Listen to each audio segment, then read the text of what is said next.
नमस्कार मंडळी, आज आपण उपवासाचे साबुदाणा फिंगर्स बनवणार आहोत।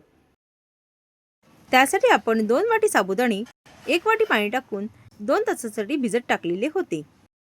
आता इथे आपण 4 बटाटे उकडवून घेतलेली आहेत। आता आपण बटाटा कुस्करून त्यात साबुदाणा मिक्स करत आहोत। आता आपण ह्यात 1 टीस्पून जिरे व 1 मिरची बारीक कापून त्यात मिक्स करून त्याचा गोळा करून घेऊया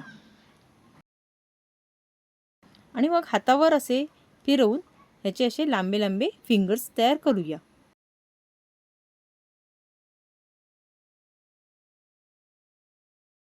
आता हे आपले फिंगर्स रेडी आहेत। आपण हे फ्राय करून घेऊया।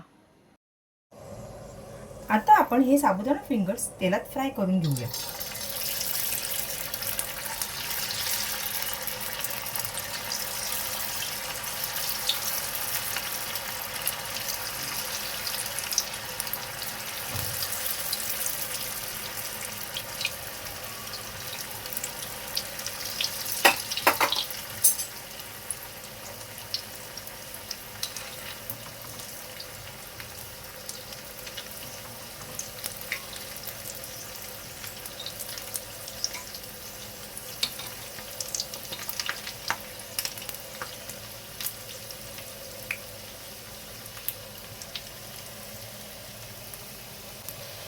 आता हे आपले फिंगर्स तयार आहेत। आपण हे काढून घेऊया।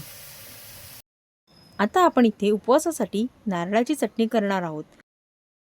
त्यासाठी आपण 2 मिरच्या, थोडे किसलेले खोबरे, 1 टीस्पून साखर, पाव टीस्पून मीठ, पाव वाटी पाणी टाकून मिक्सरला वाटून घेणार आहोत।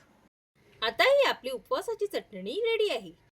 आता आपण उपवासाचे तयार केलेले साबुदाण्याचे फिंगर्स, नारळाची चटणी आणि दह्यामध्ये साखर टाकून बनवलेले गोड दही हे आपण एका सर्विंग प्लेटमध्ये काढून सर्व केले आहे।